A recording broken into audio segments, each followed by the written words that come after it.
Kobaran api mulai menyebar di sekitar pusat benturan, melalap habis semua objek yang dilaluinya. Ombak yang naik oleh ledakan mulai membanjiri kota-kota besar. Gempa bumi dahsyat meruntuhkan gedung pencakar langit layaknya tumpukan kartu yang ambruk. Inilah dampak yang mungkin terjadi setelah bumi dan objek antar bintang pertama dalam sejarah saling bertabrakan. Para ahli mendeteksinya pada tahun 2017, tapi mereka masih belum bisa menjelaskan jenis spesifiknya. Mungkin itu berupa asteroid, komet, atau pesawat antariksa dari peradaban angkasa luar. Tapi sejauh ini mereka menamainya sebagai Oumuamua. Mirip kayak suara sapi dalam bahasa Hawaii ya.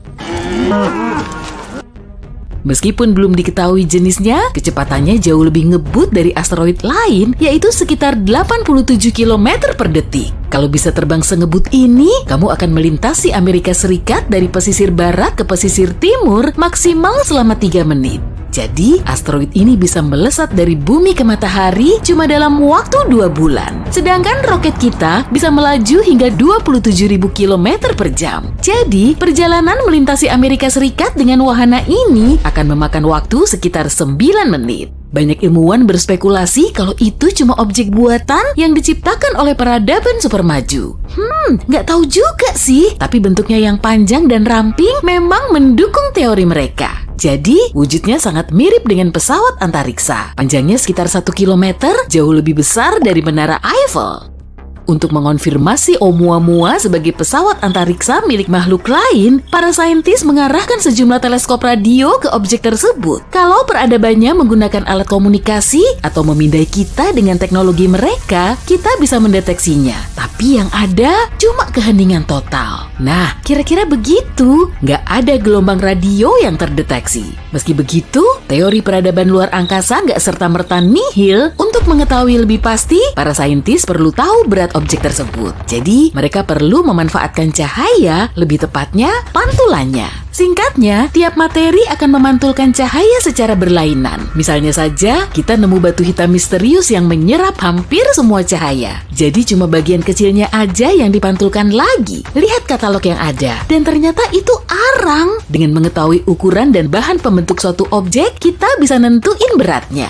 Jadi, kita perlu mengamati banyaknya cahaya yang dipantulkan oleh objek ini. Dan saat para ilmuwan mengarahkan teleskop mereka, Oumuamua memantulkan warna yang sama dengan besi dan sejumlah batuan padat. Oumuamua juga terus-terusan memancarkan kilatan terang, kemudian memudar dan akhirnya bersinar lagi. Artinya objek ini berputar, tapi nggak berputar pada porosnya seperti panah, melainkan ke sembarang arah dan kedua ujungnya bergerak naik turun secara bergantian.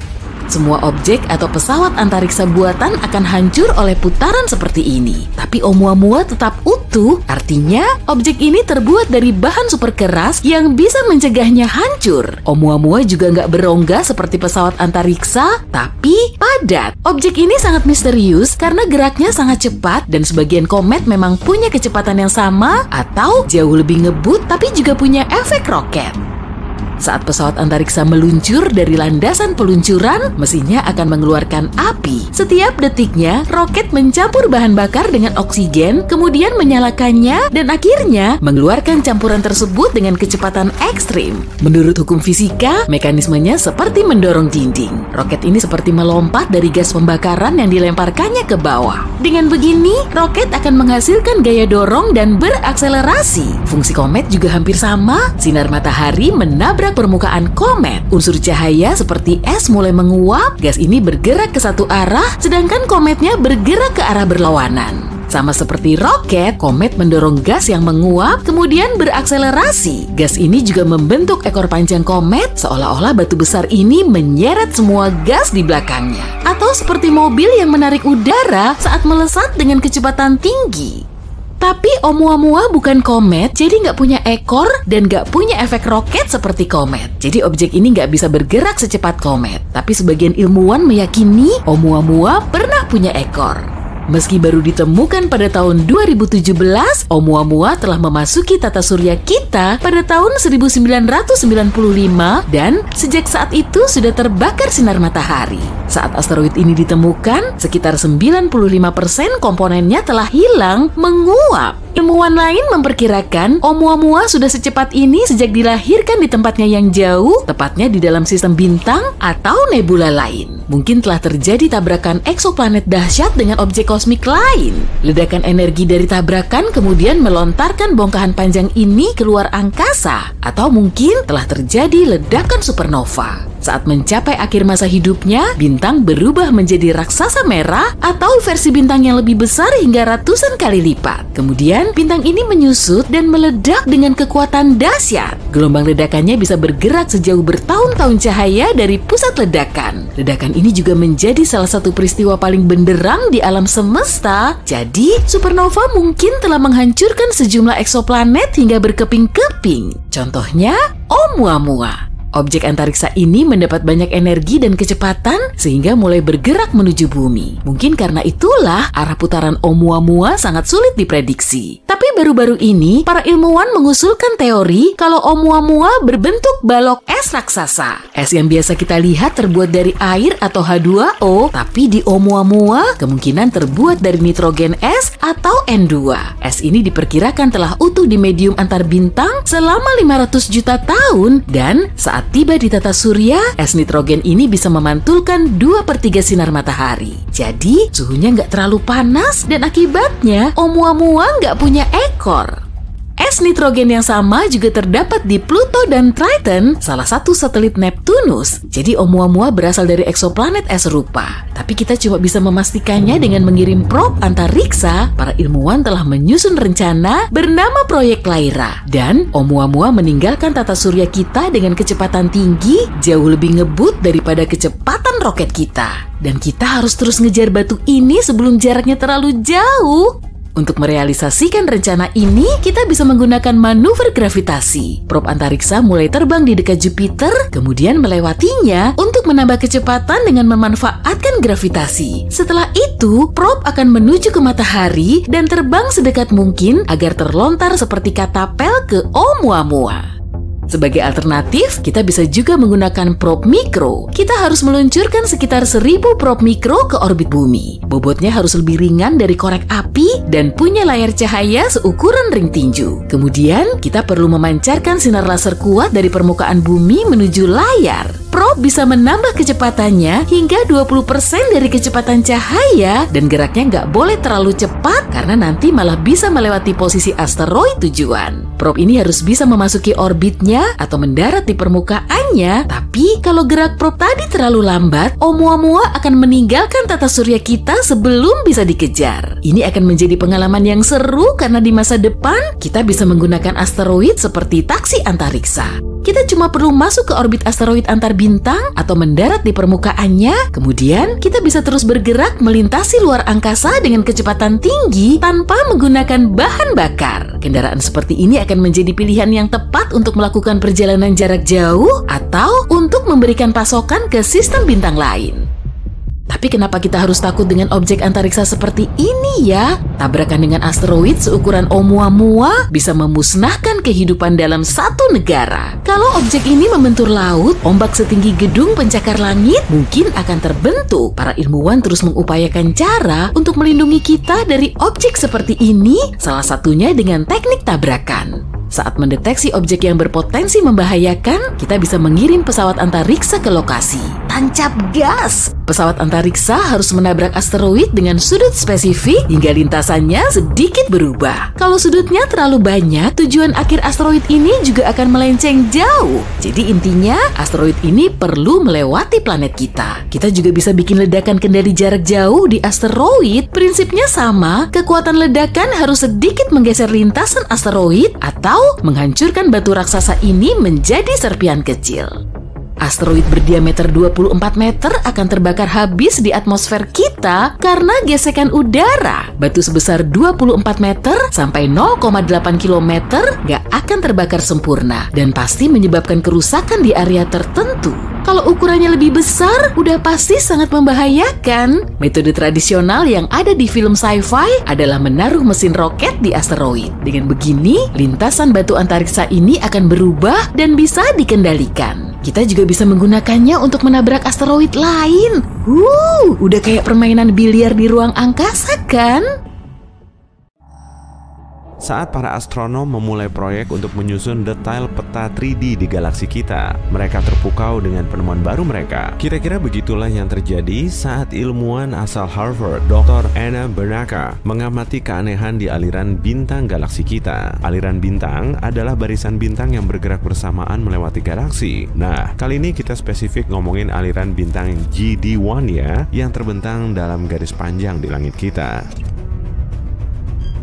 Aliran ini dulunya berupa satu garis kohesif yang terbentang oleh gravitasi galaksi kita. Dr. Bernacka melihat di dalamnya ada celah yang bertepi kasar dan aneh. Rupanya, objek besar baru saja menembus aliran bintang itu, dan gaya gravitasinya sangat kuat hingga mampu menyeret sejumlah bintang di belakangnya. Anehnya, teleskop nggak bisa mendeteksi sumber kerusakan itu. Udah kayak peluru raksasa tak kasat mata ya. Tapi kira-kira objek apa ya yang punya kekuatan sedahsyat ini? Menurut salah satu teori, objek itu mungkin saja bintang pengembara. Tapi menurut Dr. Bernacka, lubang yang dihasilkan jauh lebih besar dari semua jenis bintang. Ukurannya pasti 1 juta kali lebih besar dari matahari kita. Mungkin nggak sih kalau lubang di Bima Sakti itu telah koyak oleh lubang hitam supermasif seperti yang berada di pusat galaksi kita? Saat dua lubang hitam sangat berdekatan, keduanya nggak akan bisa lolos dari gravitasi lubang hitam lain. Akibatnya, terjadi benturan dahsyat. Lalu, lubang hitam yang lebih kuat akan menelan yang lebih lemah, dan lubang hitam super besar kemudian muncul. Tapi manusia belum pernah menyaksikan benturan antar lubang hitam, dan ilmuwan juga nggak bisa memprediksi konsekuensi dari peristiwa ini. Meskipun mereka telah melakukan simulasi dengan komputer canggih. Yang jelas, benturan ini akan menghasilkan energi yang sangat besar. Gelombang raksasa akan menjalar di seluruh alam semesta, yang lambat laun akan menghantam planet kita. Kemudian, dua lubang hitam di suatu galaksi bisa saja nggak saling menyatu. Gini deh, semisal nih, lubang hitam supermasif yang ukurannya ratusan juta kali lebih besar dari matahari, berputar-putar di pusat Bima Sakti, dan kecepatannya super ngebut. Lubang hitam lain juga berputar mendekati lubang hitam kita tadi. Menurutmu, apa yang akan terjadi? Salah satunya akan terpental keluar lalu melesat hingga jauh, seperti frisbee yang melayang di udara. Lalu siapa yang berani jamin kalau lubang hitam ini nggak mengarah ke bumi? Tapi untungnya di dekat bumi nggak ada lubang supermasif, sehingga teori ini nggak bisa dijadikan dasar untuk menjelaskan fenomena lubang peluru misterius itu. Dr. Bernacka masih meyakini kalau penyusup itu kemungkinan objek yang bersinar mirip bintang. Setelah mengoyak Bima Sakti, ia pasti ngumpet di dalamnya. Tapi sekali lagi, hal ini terdengar mustahil karena ukurannya sangat besar. Diameternya saja sekitar 30-65 tahun cahaya. Tetap aja sih, objek yang bersinar sulit banget diprediksi lokasi jatuhnya. Lesatan objek itu pasti sangat cepat dan ukurannya nggak harus super besar kok, sampai bisa mengoyak aliran bintang. Atau bisa juga gerakannya lebih lambat, tapi bobotnya sangat berat. Para astronom belum tahu pasti kemungkinannya, dan mereka kesulitan memprediksi lokasi jatuhnya benda ini. Nggak seperti pancaran sinar kosmik raksasa, lubang hitam supermasif yang berada 570 juta tahun cahaya dari bumi menyala tiap 114 hari sekali. Baru-baru ini, para astronom telah mendeteksi pancaran suar kuat yang berasal dari lubang hitam ini. Masanya sekitar 20 kalinya pusat galaksi Bima Sakti kita. Sejauh ini, mereka cuma bisa menjelaskan kalau lubang hitam akan menghancurkan setiap materi bintang yang mengorbit terlalu dekat. Tapi penemuan ini cukup unik karena lubang hitam yang memperlihatkan karakteristik ini belum pernah ada. Biasanya, saat bintang mendekati lubang hitam, monster ruang angkasa ini akan mengubahnya menjadi untayan tipis seperti spaghetti. Kemudian, ia akan menelan sebagian besar materi bintang. Sisanya membentuk lengkungan panjang yang terang. Tapi lubang hitam yang satu ini nggak begitu. Tiap kali ada bintang yang mendekat, massa lubang hitam ini akan menyusut hampir 3 kali massa Jupiter, planet terbesar di tata surya. Para astronom juga mengamati suara yang dihasilkan sangat benderang. Polanya sangat teratur dan konsisten sehingga mereka bisa memprediksi beberapa di antaranya. Suara ini terlihat pada 6 September dan 26 Desember 2020. Nebula adalah awan debu dan gas yang ada di luar angkasa. Objek ini bisa kita lihat di langit malam sebagai kumpulan awan terang atau titik gelap yang berlatar materi benderang. Rectangle Nebula di konstelasi Monoceros atau Unicorn emang punya ciri khas. Cuma sedikit objek di alam semesta kita yang berbentuk lurus. Nebula gas besar ini justru berbentuk persegi panjang raksasa. Warnanya yang jingga kemerahan juga terlihat nyeleneh. Para astronom memperkirakan cahaya itu berasal dari aktivitas tak biasa yang terjadi di dalam gugusan debu tersebut, dan kemungkinan aktivitas ini berlangsung di dalam molekulnya.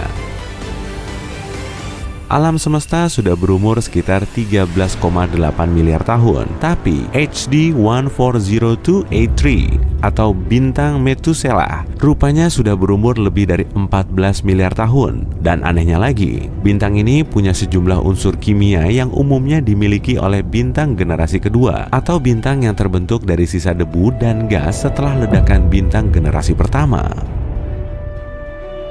Jadi pertanyaannya, gimana bisa umur bintang kok malah lebih tua dari alam semesta? Sampai saat ini, penjelasan yang paling logis hanyalah salah mengamati. Maka, astronom juga bisa meyakini kalau umur bintang sebenarnya lebih tua lagi. Bintang Vega relatif dekat dengan bumi, cuma berjarak sejauh 25 tahun cahaya dari matahari. Vega punya ciri khasnya sendiri, dan sinarnya lebih terang dari yang seharusnya. Bentuknya juga bukan bulat, tapi menyerupai telur. Para astronom mengklaim bintang ini berputar sangat cepat hingga bentuknya berubah. Bisa kebayang nggak tuh? Matahari saja perlu waktu selama 27 hari untuk berotasi, tapi Vega cuma perlu waktu rotasi selama 12,5 jam. Hal ini juga mempengaruhi suhu di permukaan Vega. Kutubnya ribuan derajat lebih panas dari ekuatornya. Ada lubang hitam supermasif sejauh 250 juta tahun cahaya dari bumi. Ia menghasilkan suara terdalam yang pernah terdeteksi di seluruh alam semesta. Intensitasnya sebesar 1 kuadriliun atau 10 pangkat 15 kali lebih dalam dari suara yang bisa kita tangkap. Gelembung Fermi emang nggak ada habis-habisnya membingungkan para astronom. Galaksi kita ini nggak selalu meniupkan gelembung yang suhunya melebihi 4 juta derajat Celcius ini. Dari pusat galaksi Bima Sakti, gelembung ini cuma punya sinar gamma yang kuat. Kalau saja letaknya ada di dalam gelembung lain di inti galaksi, mungkin akan lebih mudah dipahami ya. Tapi kedua gelembung raksasa ini melayang bebas di sebelah atas dan bawah pusat galaksi Bima Sakti. Dan anehnya lagi, keduanya saling bersentuhan dan berbentuk mirip jam pasir. Seluruh strukturnya kelihatan seperti bentuk angka 8. Gelembung ini terlihat jelas dan pinggirannya tajam. Ukurannya juga sangat besar. Panjang totalnya mencapai 50.000 tahun cahaya. Para ilmuwan belum bisa menyingkap sejumlah misteri yang berkaitan dengan gelembung Fermi. Misalnya saja, kekuatan apa sih yang bisa menghasilkan energi ekstrim sekuat ledakan 100.000 supernova itu? Atau kenapa inti gelembungnya nggak di tengah aja? Pasti ada proses yang berlangsung di dalamnya, meski di luarnya gelembung itu cuma mengelilingi kehampaan.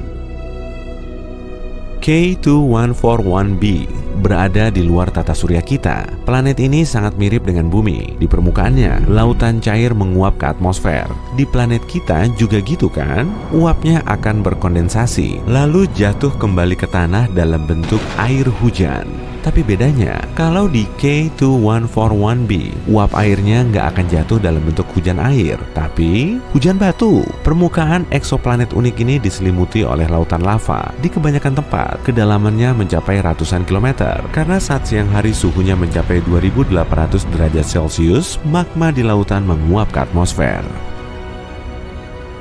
Selain itu, angin supersonik bergerak dengan kecepatan 1,6 km per detik, membawa uap batu ke sisi gelapnya. Di sana, magma yang menguap akan dingin, mencair kembali, lalu jatuh ke tanah dalam bentuk hujan batu.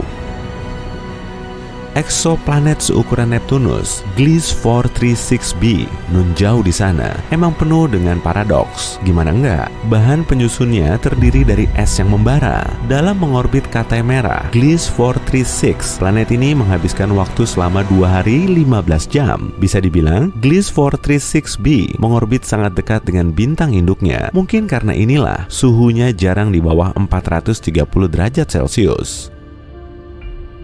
Tapi, ada yang lebih aneh lagi soal Gliese 436b. Di dalamnya terkandung banyak air yang dikenal sebagai Ice Axe. Wujudnya tetap beku, meski suhu di sana sangat tinggi.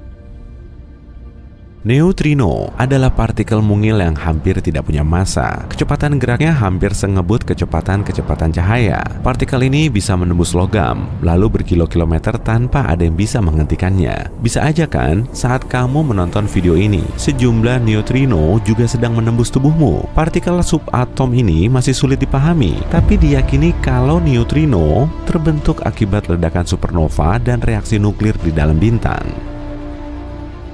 Sekitar 4.000 tahun cahaya dari bumi, tepatnya di konstelasi Serpens, terdapat planet unik. Para astronom mengira kemungkinan planet ini dulunya berupa inti bintang besar yang lama hilang. Ukurannya 5 kali dari ukuran bumi dan terlihat seperti sebongkah berlian besar. Di antara semua planet yang telah ditemukan, planet ini paling padat dan sebagian besar terdiri dari karbon. Saking padatnya planet ini, para astronom sampai menganggap kalau karbonnya bisa mengkristal. Jadi, sebagian dari planet ini dipenuhi berlian. Kebanyakan bintang mengorbit pusat galaksinya dengan gerakan yang sama, tapi hal ini nggak berlaku buat He0437 5439. Bintang berumur 30 juta tahun ini nggak begitu jauh dari pusat Bima Sakti dan melayang pada suatu lintasan khusus. Para astronom mengira bintang ini berpapasan dengan lubang hitam supermasif Sagittarius A. Kemungkinan monster luar angkasa ini telah mendorong bintang keluar dari galaksi. Saat ini, si bintang telah menembus lingkaran halo Bima Sakti, bergerak menuju ruang antar bintang dengan kecepatan 2,5 juta kilometer per jam. Stellar halo mengelilingi galaksi serta menaungi banyak bintang dan gugusan bintang. Penemuan ini ternyata sangat membingungkan. Dalam skala bintang, umur puluhan atau ratusan juta tahun tentu masih terbilang muda, dan bintang besar berumur pendek biasanya tidak ditemukan di halo. Di situ cuma ada berbagai bintang tertua di galaksi kita, setidaknya berumur 10 miliar tahun. Saat terjadi tabrakan medan magnet fatal di ekuator matahari, muncullah tsunami plasma yang sangat dahsyat. Tsunami ini bergerak melintasi permukaan bintang dengan kecepatan 300 meter per detik. Dalam sekali waktu, tsunami seperti ini bisa berlangsung selama berminggu-minggu. Fenomena ini terjadi hampir setiap 10 tahun. Lebih dari 7.000 tahun cahaya dari bumi, terdapat Eagle Nebula. Benda kosmik ini merupakan sekumpulan bintang muda yang cuma berumur 5,5 juta tahun. Teleskop luar angkasa Hubble berhasil mengambil gambar beberapa siluet gelap di dekat pusat nebula tersebut. Nah, ini namanya pilar penciptaan, area menjulang yang terdiri dari gas dan debu antar bintang. Objek ini juga merupakan bagian dari tempat terbentuknya bintang aktif di nebula. Bintang yang baru lahir tersembunyi di kolom tipis ini. Nggak seperti saudara kandung supermasifnya, ukuran lubang hitam mini diperkirakan sangat kecil, maksimum sebesar atom. Meski ukurannya sangat kecil, beratnya bisa mencapai 1000 kali mobil sedan. Ada teori yang mengklaim kalau bertonton lubang hitam mikro kemungkinan muncul sesaat setelah Big Bang dan awal pembentukan alam semesta. Sebagian ilmuwan bahkan cukup yakin kalau sejumlah lubang hitam mini melewati planet kita setiap hari tanpa kita sadari. Menurut mereka, lubang putih bisa saja ada, meski belum ada yang terdeteksi. Saat berpapasan dengan lubang putih, objek ruang angkasa nggak bisa masuk dari luar, tapi cahaya dan materi bisa keluar dari dalam.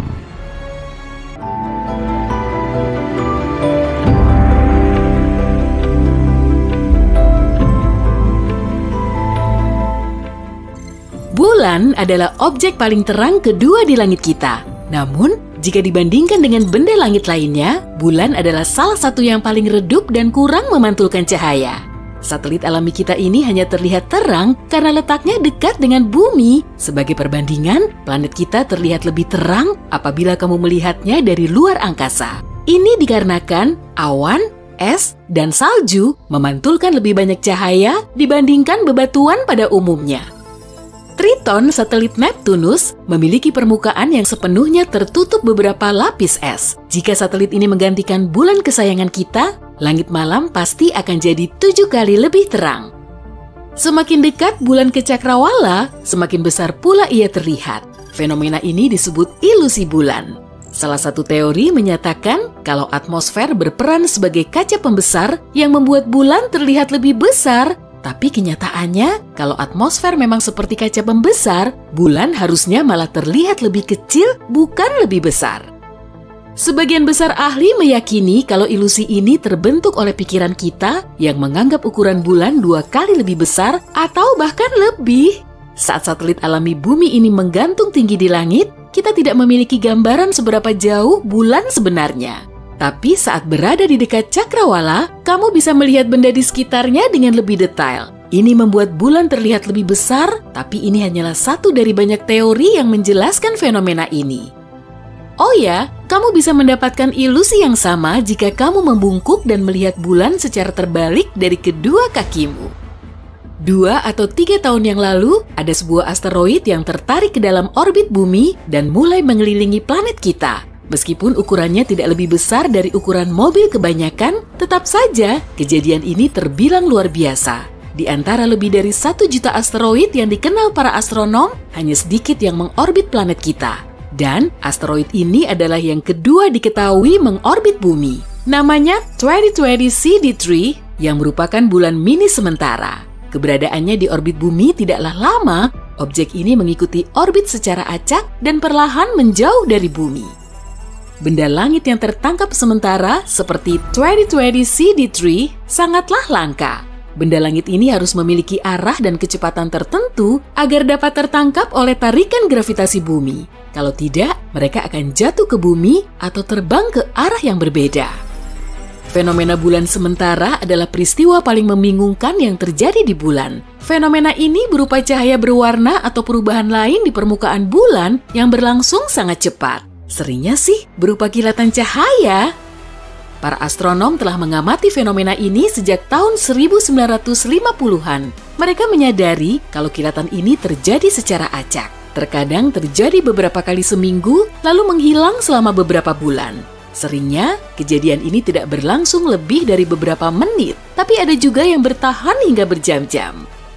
Saat itu, di tahun 1969, satu hari sebelum Apollo 11 mendarat di bulan, salah satu peserta misi ini menyadari kalau satu bagian di bulan lebih terang dibandingkan lingkungan sekitarnya. Terlihat seolah area itu memiliki sejenis zat fluoresens. Sayangnya, masih belum jelas apakah fenomena ini terkait dengan kilatan bulan yang misterius atau tidak. Ada kemungkinan terdapat lebih banyak logam di kawah bulan, misalnya titanium atau besi, daripada yang diketahui para astronom. Lalu apa masalahnya? Hal ini bertolak belakang dengan teori utama terbentuknya bulan. Teori tersebut mengatakan kalau satelit ini berputar menjauh dari planet kita setelah bertabrakan dengan objek luar angkasa yang berukuran sangat besar. Tapi kenapa kerak bumi dengan sedikit kandungan logam hanya mempunyai jauh lebih sedikit oksida besi dibandingkan kerak bulan?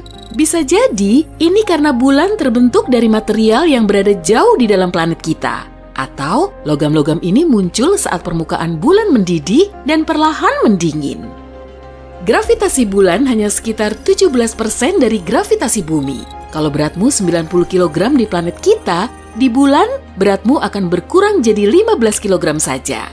Kamu juga akan bisa mengangkut benda 6 kali lebih berat dibanding yang bisa kamu angkut di bumi. Akan lebih mudah berjalan di permukaan bulan, tapi juga akan jauh lebih berbahaya.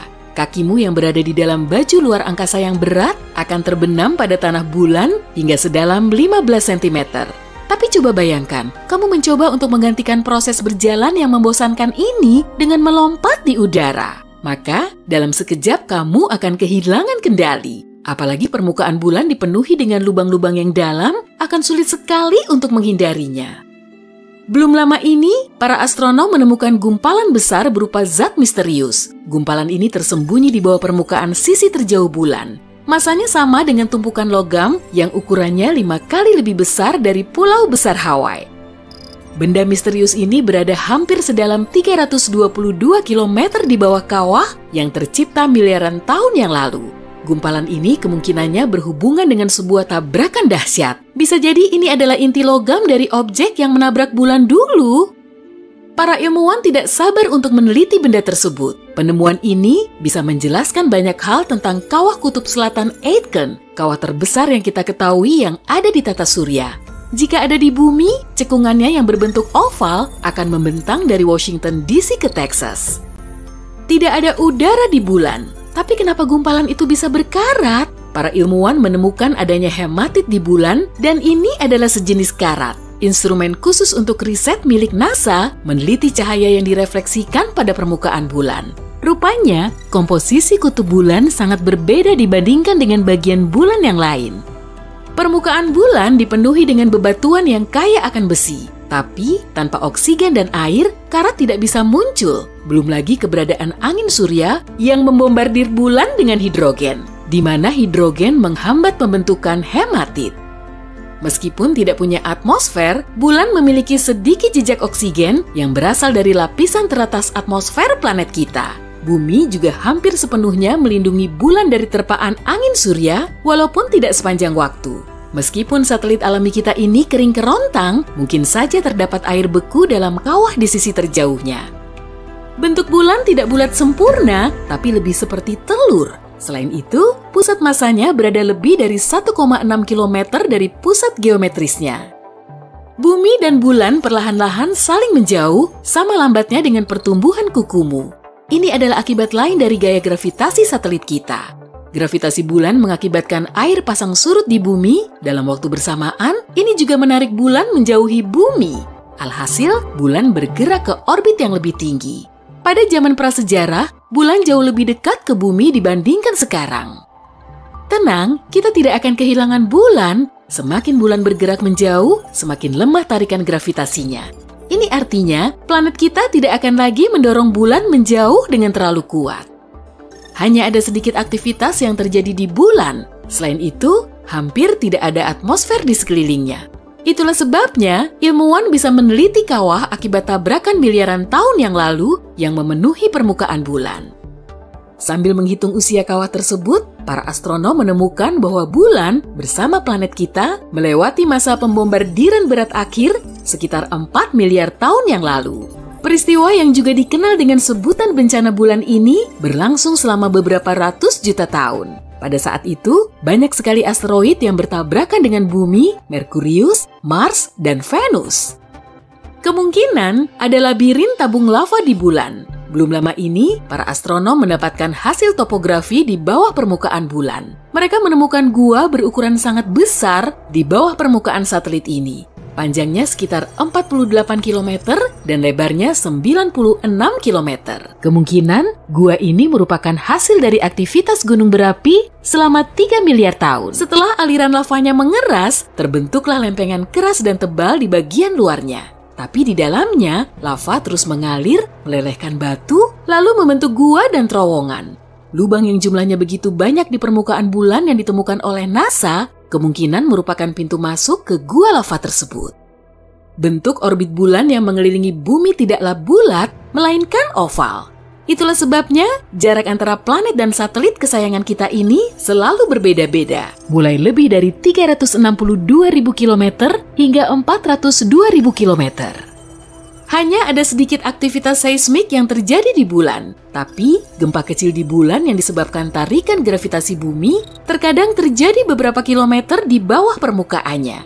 Setelah itu, muncul retakan dan patahan di permukaannya dan gas mencuat keluar dari sana. Kamu kenal dunia yang megah ini? Planet terbesar kedua dari matahari? Cek. Raksasa gas dengan penampilan kuning kecoklatan yang kabur? Cek. 7 cincin besar yang mengintimidasi? Cek.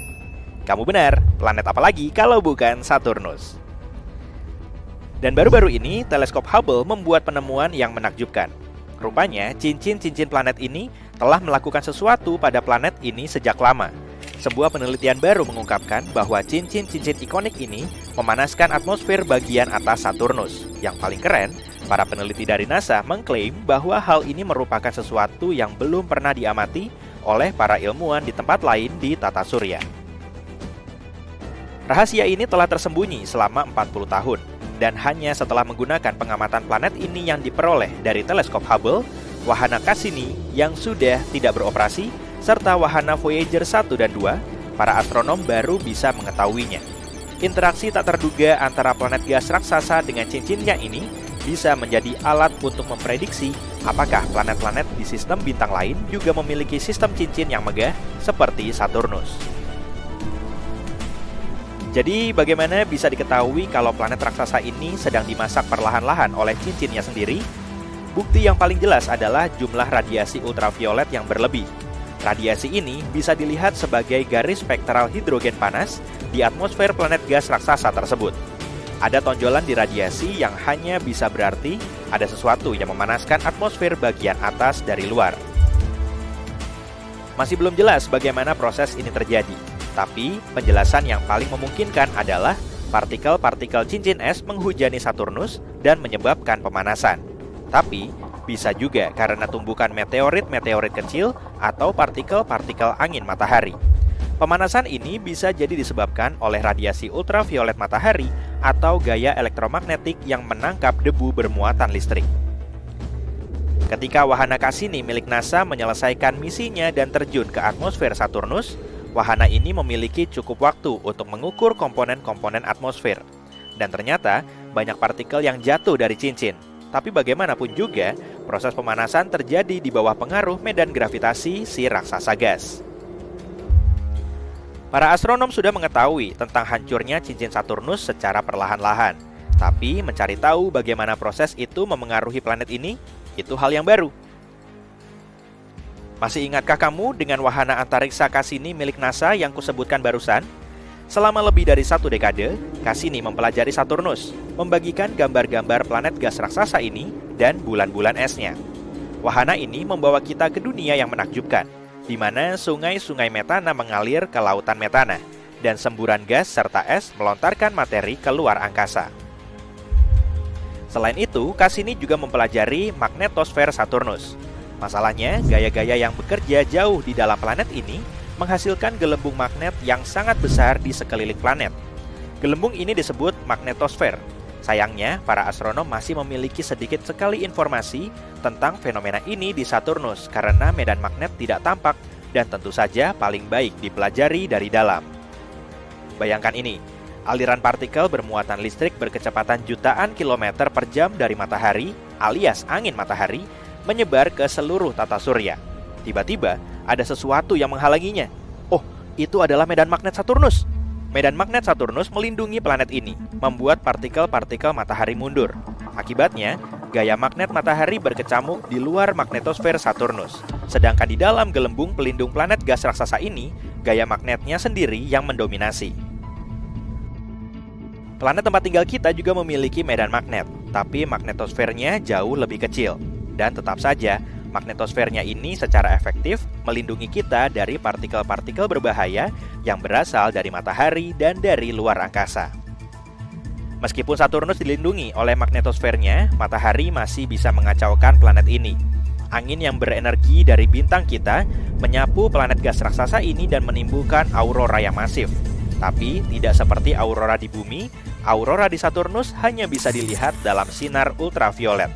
Dengan kata lain, aurora tidak terlihat dari permukaan bumi. Kita hanya bisa melihatnya jika pergi ke luar angkasa. Namun ternyata ada beberapa jenis aurora di planet gas raksasa ini. Sebagai contoh, salah satu jenisnya dipicu oleh partikel bermuatan yang berasal dari letusan gunung berapi di bulan-bulan planet ini. Dan sebagian aurora Saturnus mungkin disebabkan oleh angin kencang yang berputar-putar di atmosfer planet itu sendiri. Angin ini berhembus di ionosfer, yakni wilayah yang terletak di bawah magnetosfer. Angin yang sama mungkin bertanggung jawab atas laju rotasi planet yang bervariasi. Fenomena ini menyulitkan para ilmuwan untuk mengetahui berapa lama satu hari di planet bercincin itu berlangsung. Omong-omong soal angin, Saturnus memiliki pusaran misterius yang berputar-putar di kutub selatan planet ini. Seluruhnya menyerupai badai besar seperti badai di bumi, tapi matanya sendiri berukuran hampir 4.000 km. Sebagai perbandingan, mata badai di bumi hanya selebar 3-5 km. Yang membingungkan para astronom adalah meskipun fenomena ini tampak seperti badai, tapi ia tidak berperilaku seperti badai. Fenomena ini tidak bergerak dan terus berputar di area yang sama di kutub selatan. Sementara pusaran kutub di bumi memiliki inti yang dingin, pusaran kutub di Saturnus justru hangat. Dan sekarang bersiaplah untuk kejutan lain yang disiapkan Saturnus untuk kita. Dalam foto yang dikirim ke bumi oleh teleskop Hubble, kita bisa melihat sepasang bintik gelap dan berbayang di sisi kiri cincin planet ini. Bintik-bintik itu secara informal disebut jari-jari, mungkin karena bentuknya yang mirip ruji-ruji sepeda. Bayangan dan bentuk ruji ini bervariasi. Jari-jari ini bisa terlihat gelap atau terang, tergantung pada sudut dan penyinarannya. Kadang-kadang, bahkan terlihat seperti gumpalan alih-alih sesuatu yang berbentuk jari-jari biasa. Ini juga tidak bertahan lama, tapi kabar baiknya, semakin banyak yang akan mulai muncul saat kita mendekati tanggal 6 Mei 2025. Saat itulah titik balik musim gugur di Saturnus akan terjadi. Nah, di Bumi, saat itu adalah saat ketika matahari tepat berada di atas ekuator planet, dan siang dan malam memiliki panjang yang sama. Tapi di Saturnus, itu adalah sesuatu yang sedikit berbeda. Seperti planet kita, Saturnus miring pada porosnya. Itulah sebabnya Saturnus memiliki 4 musim. Tapi karena orbit planet gas raksasa ini jauh lebih besar, masing-masing musim berlangsung sekitar 7 tahun bumi. Equinox terjadi ketika cincin Saturnus berada tepat di tepi matahari. Tapi apa yang menyebabkan ruji-ruji tersebut? Para astronom menduga penyebabnya adalah medan magnet si planet gas raksasa. Ketika medan magnet planet berinteraksi dengan angin matahari, medan magnet tersebut menciptakan lingkungan bermuatan listrik. Seperti yang telah kita ketahui, di Bumi, hal ini menghasilkan cahaya utara yang juga disebut aurora borealis. Dan jika kita berbicara tentang Saturnus, partikel-partikel cincin es terkecil pun bisa bermuatan listrik. Dan untuk sementara waktu, partikel-partikel ini melayang di atas bongkahan-bongkahan es yang lebih besar di dalam cincin. Untuk pertama kalinya, ruji-ruji di cincin Saturnus ditemukan oleh misi Voyager milik NASA. Itu terjadi pada awal tahun 1980-an. Pada saat itu, kita tidak tahu bahwa ruji-ruji ini adalah fenomena musiman. Voyager 2 hanya melewati planet ini dan kemudian melaju. Untuk mengetahui apa ruji-ruji tersebut dan bagaimana fungsinya, para astronom membutuhkan teleskop antariksa yang bisa mengamati cincin Saturnus dari jauh, seperti Hubble. Equinox terakhir di Saturnus terjadi pada tahun 2009. Saat itu, wahana Cassini sedang melakukan perjalanan mengelilingi planet gas raksasa ini. Wahana ini mengirimkan banyak foto-foto menakjubkan ke bumi. Wahana ini berhasil membuktikan dengan cepat bahwa ruji-ruji tersebut tidak disebabkan oleh interaksi gravitasi dengan Saturnus atau pengaruh bulan-bulan atau satelit-satelit kecil si raksasa gas yang membentuk cincin planet. Pada tahun 2005, Cassini mengonfirmasi bahwa ruji-ruji tersebut terkait dengan medan magnet Saturnus. Meskipun misi tersebut telah berakhir pada tahun 2017, Hubble telah melakukan pengamatan jangka panjang terhadap perubahan di dalam dan di sekitar Saturnus. Terlepas dari semua pengamatan yang telah dilakukan, para astronom masih belum bisa memprediksi awal dan durasi musim jari-jari itu. Untungnya, cincin Saturnus yang menonjol merupakan laboratorium yang sempurna untuk mempelajari fenomena ini. Meskipun planet gas raksasa lainnya di tata surya juga memiliki cincin, tapi cincinnya tidak begitu tampak. Dan para ilmuwan tidak tahu apakah ruji-ruji itu juga terjadi di planet-planet tersebut.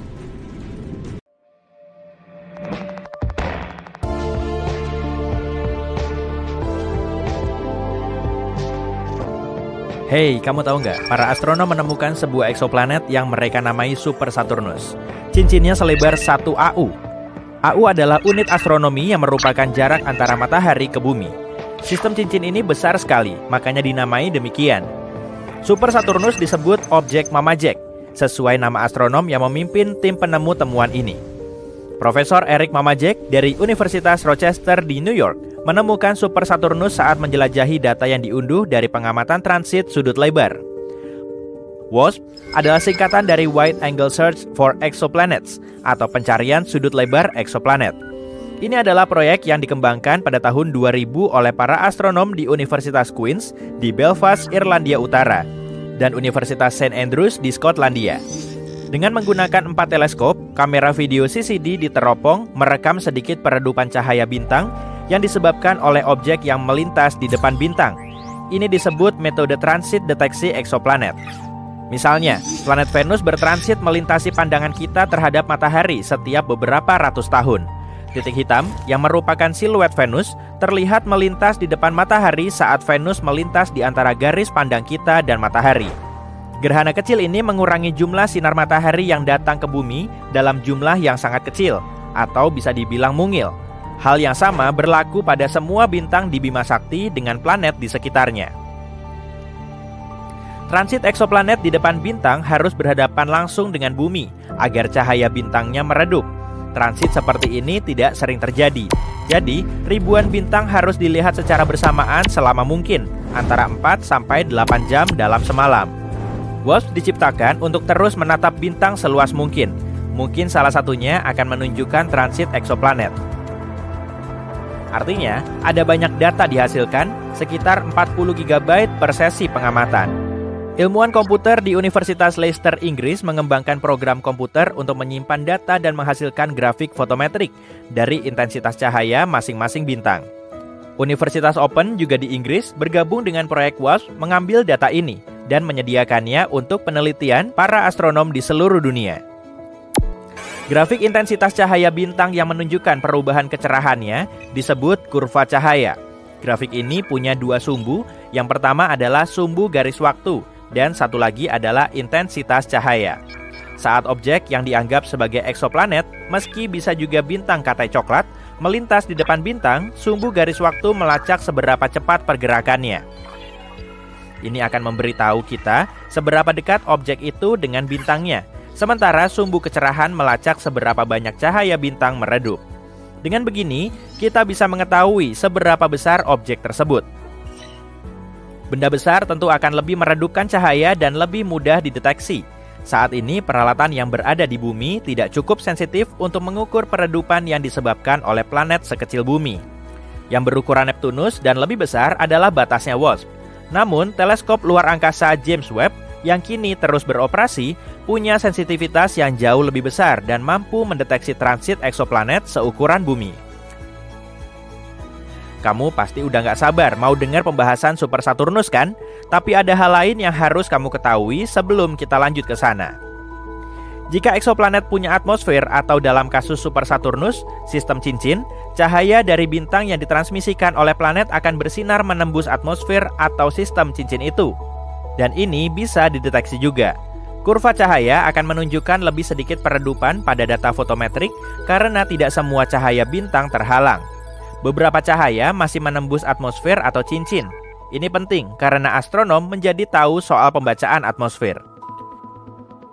Teleskop luar angkasa James Webb dilengkapi spektroskop yang bisa menentukan kandungan gas dari atmosfer eksoplanet yang sedang bertransit, seperti oksigen, metana, karbon, dan lain-lain. Proyek WASP berkembang pesat. Kini ada proyek Super WASP yang terdiri dari WASP North dan WASP South. Yang pertama melihat ke langit di atas belahan bumi utara, yang satunya lagi melihat ke langit di atas belahan bumi selatan. Ada juga Next Generation Transit Survey atau Survei Transit Generasi Selanjutnya, NGTS, yang dibuat berdasarkan proyek WASP. Kerjanya otomatis, jadi astronom tidak perlu begadang sambil menyeruput kopi, tapi boleh aja kalau mau. Terletak di European Southern Observatory di Gurun Atacama di Chili, NGTS memindai jutaan bintang dan telah menemukan lebih dari 100 eksoplanet hingga ukuran sekecil 3 kalinya ukuran bumi. NGTS telah memulai klub Planet Hunters alias pemburu planet di media sosial. Ilmuwan warga bisa mencari basis data daring kurva cahaya dan mungkin menemukan eksoplanet sendiri, yang awalnya merupakan upaya dari Inggris yang dimulai oleh 1 atau 2 astronom, kini menjadi fenomena mendunia. Dengan kemampuan untuk membaca tanda spektroskopi gas atmosfer selama transit eksoplanet, sebuah ide baru muncul, yaitu tanda teknologi. Ide ini secara khusus mengidentifikasi gas di atmosfer eksoplanet yang dihasilkan oleh peradaban. Teleskop luar angkasa James Webb bisa melakukannya. Gas dari polusi seperti klorofluorokarbon atau CFC bisa dilihat secara spektroskopi jika ada. Tritium dari reaktor fusi jika ada juga bisa dideteksi, serta pola panas dari kota-kota di permukaan planet. Tanda teknologi adalah konsep terbaru yang muncul setelah proyek WASP dimulai. Kita belum tahu akan menemukan apa. Sekarang mari kembali ke Super Saturnus. Bintang yang diputari Super Saturnus adalah J1407. Bintang deret prautama kecil yang redup, seperti matahari dengan magnitudo 13. Hah?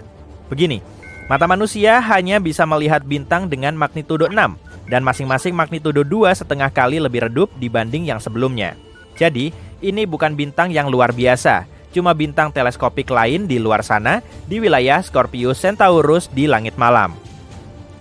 J1407 adalah bintang muda yang belum memasuki fase jangka panjang stabilnya. Ini penting karena Super Saturnus atau yang secara resmi bernama J1407b menunjukkan tanda-tanda sistem cincin pada tahap awal pengembangan. Kurva cahaya Super Saturnus tersimpan dalam kumpulan data dari proyek SuperWatch. Profesor Eric Mamajek dan rekannya Matthew Kenworthy dari Universitas Leicester mempelajari data ini secara menyeluruh dan menghasilkan laporan mendetail. Pengetahuan bergantung pada data yang baik. Sumbu horizontal kurva cahaya J1407b, sumbu waktu, adalah penyebab kericuhan ini. Super Saturnus butuh berminggu-minggu untuk transit di depan bintang induknya, 56 hari tepatnya. Sistem cincin planet yang kita kenal di tata surya kita mengorbit tepat di sekitar ekuator planet gas raksasa dan sangat tipis. Dari cuma beberapa meter hingga setebal beberapa sentimeter. Di teleskop, cincin Saturnus terlihat menghilang saat Saturnus berada pada kemiringan 0 ke arah bumi. Saturnus harus miring terhadap bumi agar sistem cincinnya yang indah terlihat. Kita semua wajib melihatnya setidaknya sekali. Bayangkan, melihat Saturnus lewat teleskop. Jika cincin Super Saturnus menghalangi sebagian besar cahaya dari J1407 selama 56 hari, artinya planet itu pasti mengorbit pada kemiringan yang curam ke bintangnya. Jika berada pada kemiringan 0, kita tak akan melihat cincin itu menghalangi cahaya apapun. Jadi, waktu orbitnya bisa ditentukan, minimal 10 tahun hingga 200 tahun jika orbitnya sangat elips. Masa planet super itu sendiri diperkirakan 24 kalinya masa Jupiter. Artinya, jika berbentuk gas, ini bisa menjadi bintang katai coklat. Super Saturnus tampaknya punya objek seukuran Mars yang mengorbit di sekitarnya. Karena ada celah besar di cincin yang kemungkinan besar ditutup oleh objek besar. Pembagian Cassini di cincin Saturnus adalah tempat bulannya, Mimas, membuka jalur menembus cincin Saturnus. Kurva cahaya Super Saturnus baru diamati 1 kali. Semua sistem deteksi eksoplanet menantikannya kembali mengitari J1407. Entah kapan itu akan terjadi lagi. Beberapa astronom telah menyimpulkan bahwa J1407b adalah sistem bintang katai coklat sendiri yang cuma lewat di depan, tapi tidak terhubung ke bintang J1407. Kemunculan kembali Super Saturnus di orbit akan membantah dugaan ini. Wilayah pusat Super Saturnus menghalangi semua cahaya dari bintang utamanya. Hal inilah yang menandakan bahwa sistem cincinnya masih baru dan dalam tahap perkembangan awal. Seiring waktu, masa cincin sangat padat yang dekat dengan planet ini diperkirakan akan menipis karena semua materinya terserap ke dalam planet atau dilontarkan keluar angkasa. Inilah yang terjadi pada planet-planet raksasa gas di tata surya kita. Objek Mamajek memang mengejutkan. Sejak saat itu, belum pernah ada lagi kurva cahaya seperti milik Super Saturnus yang terdeteksi. Super Saturnus telah menambahkan babak baru pada pemahaman kita tentang pembentukan sistem cincin. Sekian penjelasan Super Saturnus kali ini, sampai ketemu di video selanjutnya. Matahari adalah bintang berukuran rata-rata, tapi bintang ini masih bisa menampung 1.300.000 bumi. Bobot matahari juga 333.000 kali berat planet kita. NASA telah menerjemahkan berbagai gelombang radio yang terbentuk oleh atmosfer berbagai planet menjadi bunyi yang bisa didengar. Begitulah para astronom mengetahui bahwa bunyi Neptunus mirip ombak lautan. Jupiter kayak berada di bawah air, dan suara Saturnus mirip musik latar film horor. Di bumi, bunyinya mirip musik jazz bebop. Nggak deng, bercanda. Permukaan matahari memang panas sekali, tapi sambaran petir 5 kali lebih panas. Bumi disambar 100 petir setiap detik. Itu berarti ada 8 juta sambaran dalam sehari dan sekitar 3 miliar sambaran setahun. Mengejutkan?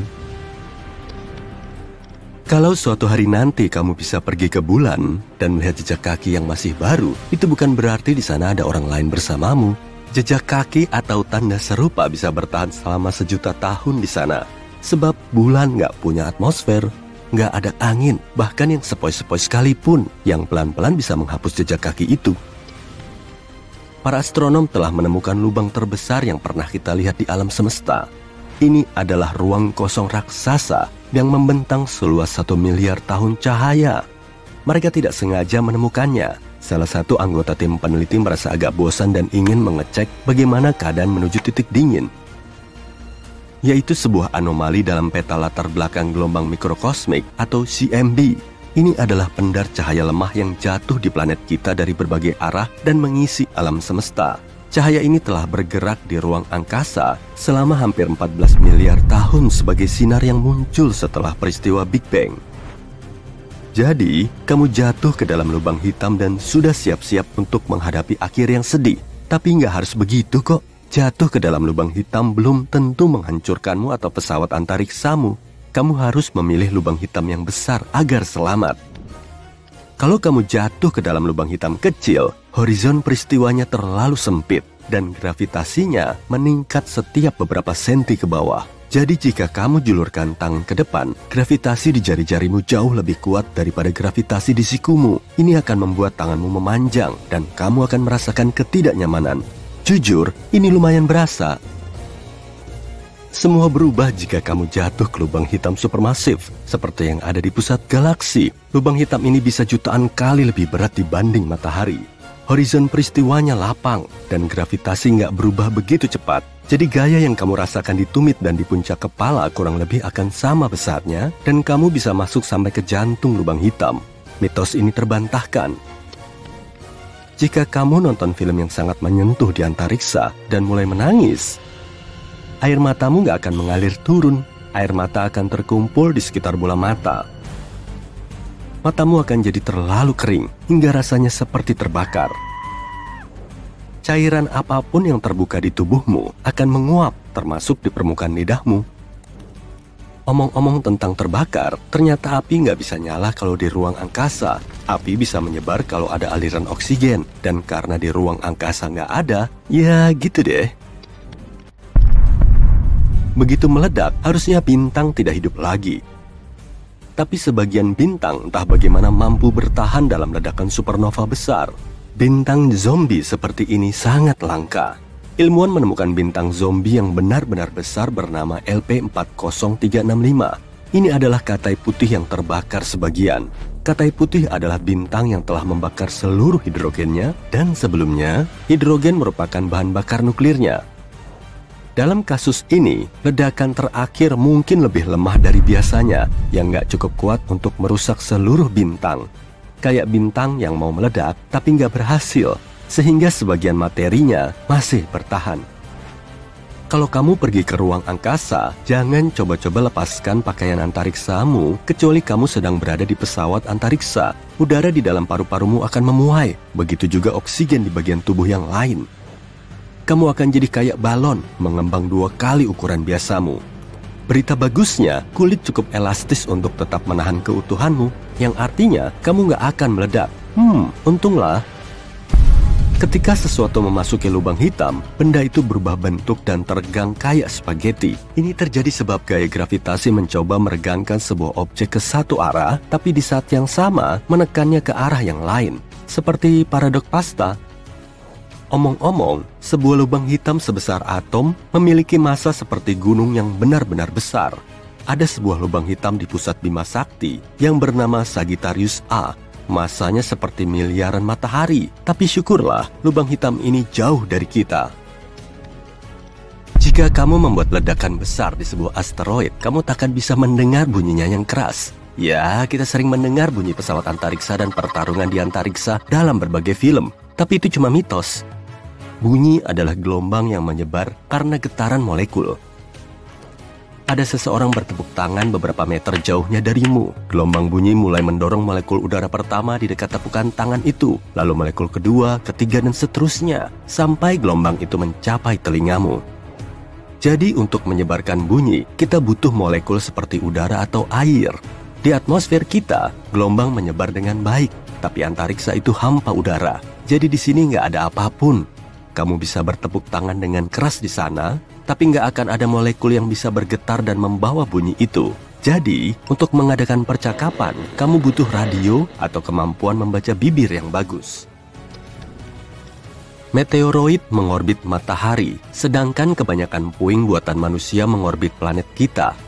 Misalnya, kita meluncurkan hampir 9.000 pesawat ruang angkasa di seluruh dunia, mulai dari satelit sampai roket. Puing terkecil sekalipun bisa merusak sebuah pesawat ruang angkasa dengan kecepatan setinggi itu.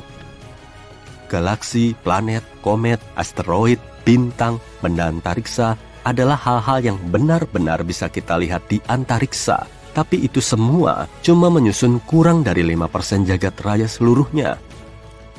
Materi gelap, salah satu misteri terbesar di ruang angkasa, adalah nama yang kita gunakan untuk semua massa di alam semesta yang tidak tampak oleh kita. Dan jumlahnya banyak, bahkan mungkin menyusun sampai 25% alam semesta. Energi gelap menyusun 70% lain dari jagat raya. Jumlahnya jadi 100 kan? Oke. Nah, sekarang kita ke bulan. Bulan selalu menghadap kita dengan satu sisi. Ini artinya bulan punya sisi gelap dan sinar matahari nggak pernah sampai ke sana. Tapi itu mitos. Masalahnya adalah bulan secara gravitasi terkunci terhadap bumi. Di bulan juga ada siang dan malam. Hanya saja rotasinya sama persis dengan rotasi bumi. Jadi kapanpun kamu melihat bulan, kamu cuma melihat satu sisi. Meskipun ada siang, ketika matahari juga bersinar di sana, nggak ada sisi gelap. Yang ada adalah sisi jauh. Kita bahkan punya gambarnya. Dan di sana ada salah satu kawah terbesar di seluruh tata surya kita, Basin Kutub Selatan Aitken. Luasnya 2 kali negara bagian Texas. Hiha. Satu mitos yang ternyata nggak benar adalah manusia sebenarnya belum pernah ke bulan. Ini adalah pakaian antariksa asli para astronot yang telah pergi ke sana. Lihat sol sepatunya. Sebagian orang berkata mustahil mereka meninggalkan jejak kaki seperti ini di sana. Sebenarnya bisa. Di bulan, para astronot memakai sepatu bot tambahan di pakaian mereka. Dan solnya cocok sekali dengan jejak kaki di bulan itu. Para astronot nggak membutuhkannya lagi ketika meninggalkan bulan. Jadi mereka membuangnya begitu aktivitas berjalan di bulan selesai. Mereka juga meninggalkan banyak benda di sana. Mereka bahkan membuang sandaran tangan kursi di modul bulan untuk mengurangi bobotnya. Nah, kalau menghitung semua misi Apollo ke bulan, bobot seluruh sampah di bulan sekitar 187 ton. Termasuk sejumlah wahana penjelajah bulan, puing-puing pesawat ruang angkasa, 6 modul bulan, dan semua eksperimen yang ditinggalkan. Itu setara dengan 3 pesawat Boeing 737. Mitos lain tentang matahari adalah bahwa warnanya kuning. Yuk kita ke ruang angkasa untuk memeriksanya. Kamu melihat keluar jendela pesawat dan matahari berwarna putih. Matahari cuma kelihatan kuning bagi kita karena ada filter atmosfer. Komposisi udara dan ketebalannya mendistorsi sinar matahari. Tapi bintang memang punya berbagai warna. Bintang yang dingin berwarna oranye dan merah terang. Ini biasanya bintang yang sangat tua, lebih tua dari matahari kita. Tapi bintang muda dan yang masih sangat panas berwarna biru terang. Matahari kira-kira berada di tengah spektrum ini. Oh iya, satu lagi mitos tentang asteroid. Kita harus terbang sedikit lebih jauh dari orbit Mars. Wah, kita berada di sabuk asteroid dan harus terus-menerus menghindari batuan atau balok es raksasa. Kita memasuki awan asteroid padat. Nggak deng. Faktanya, ruang angkasa itu luas dan jaraknya luar biasa. Semua batuan dan puing-puing dalam sabuk asteroid hanya setara dengan 4% berat bulan. Jadi asteroid benar-benar nggak banyak. Untuk memahami dimensi kekosongan di ruang angkasa, lihat saja tabrakan 2 galaksi. Ada miliaran bintang dalam masing-masing galaksi. Dan jika kita campurkan, tabrakan itu tidak akan terjadi.